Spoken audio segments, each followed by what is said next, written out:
শুভ দুপুর, সবাই কেমন আছো? আশা করি খুব ভালো আছো, আমিও ভালো আছি। তোমাদের ভালোবাসায়, তোমাদের আশীর্বাদে। দেখো, আমি আজকে একটা ছোট্ট রেসিপি নিয়ে চলে এসেছি, সেটা হচ্ছে পনির। এই যে ভাজা পনির, কার কার ওখানে এরকম ভাজা পনির পাওয়া যায় বলবে, অনেকের ওখানে পাওয়া যায় না। আমাদের কালনাতেই ভাজা পনিরটা খুব ফেমাস, খুব ভালোও খেতে লাগে। আর অনেকের ওখানে কাঁচা পনির পাওয়া যায়, কিন্তু আমাদের এখানে ভাজা পনির, এই ভাজা পনিরটাই আমরা বেশি খাই, কাঁচাটা খুব কমই খাই। দেখো, এখানে পনির রয়েছে, আর এখানে ভাজা দিয়ে দিয়েছি আলু।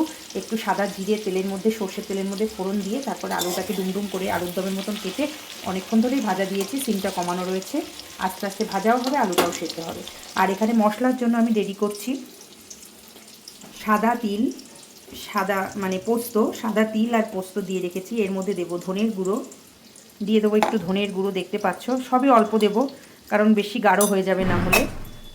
দিয়ে দেবো একটু লঙ্কার গুঁড়ো, পরিমাণে কিন্তু একটু অল্প দেবো, কারণ লঙ্কার গুঁড়ো বেশি দিলে ঝাল হয়ে যাবে। দিয়ে দেবো একটু আদা, এটা দিয়ে মিক্সার করে আমি মশলাটা ওর মধ্যে দেবো। দিয়ে দেবো 2টো এলাচ। মিক্সিতে মশলাটা করা কমপ্লিট হয়ে গেছে, আর আলুটাও মোটামুটিভাবে আমার ভাজা হয়ে গেছে, লাল লাল করে, দেখতেই পাচ্ছ। এর মধ্যে আমি মশলাগুলো দিয়ে দেবো, আর একটুখানি ভাজবো। কমপ্লিট আলু ভাজা। এর মধ্যে দিয়ে দেবো আমি এই বেটে রাখা মশলাটা, মিক্সারের বাটিটা ভালো করে দিয়ে দিলাম মশলাটা।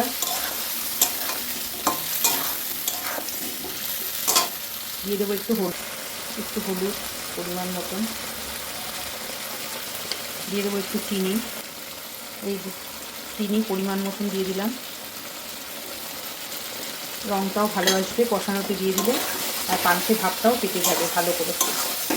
এই ভাজা পনির হয়তো অনেকের ওখানে পাওয়া যায় না, কিন্তু আমাদের কালনাতে এরকম রেডি পনির তৈরি হয়, আর দামটা একটু বেশি হয়, কারণ ছানার যা দাম হবে ভাজা পনিরটার ডবল দাম হয়, কারণ ওরা তো একটু রেডি করে। এর মধ্যে দিয়ে দিচ্ছি পনিরগুলো, পনিরটা দিয়ে ভালো করে ভাজবো,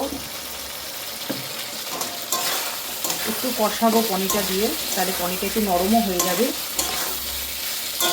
আর ডাল রান্না করেছি, পাঁচ তরকারি রান্না করেছি।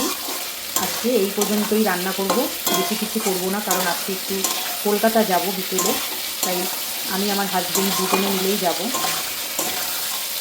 তার জন্য আর রান্নাবান্না সেরকম রাতে কিছু লাগবে না, অল্প করেই রান্না করলাম, শুধু এই দুপুরের মতন। এবার ভালো করে চিনটা কমিয়ে কমিয়ে মশলাটাকে ভালো করে ভেজে নেব। মশলাটা থেকে তেল ছেড়ে গেছে, দিয়ে দেবো জল, একদম অল্প দেবো, বেশি পাতলা না, বেশি গাঢ় না, পরিমাণ মতন দিয়ে দিলাম জল।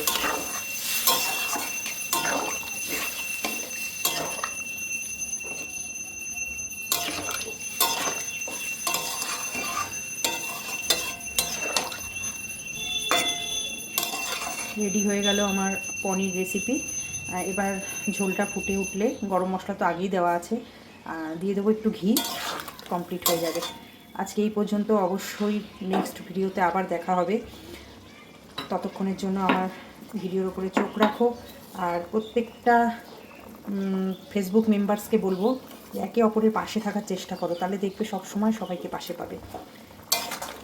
কারোর ভিডিও কাছে গেলে অবশ্যই তাদের ভিডিওতে লাইক কমেন্ট করো, গঠনমূলক কমেন্ট, দেখবে এঙ্গেজমেন্টটাও বাড়বে, খুব সুন্দরভাবে এগিয়ে যাওয়ার একটা পথ থাকবে। যারা প্রফেশনালভাবে কাজ করছো তাদের জন্যই এই কথাটা বলা। ঠিক আছে, আজকে এই পর্যন্ত, বাই বাই, ভালো থেকো, সুস্থ থেকো, আর অবশ্যই সবার সাথে অ্যাক্টিভ থেকো। টাটা।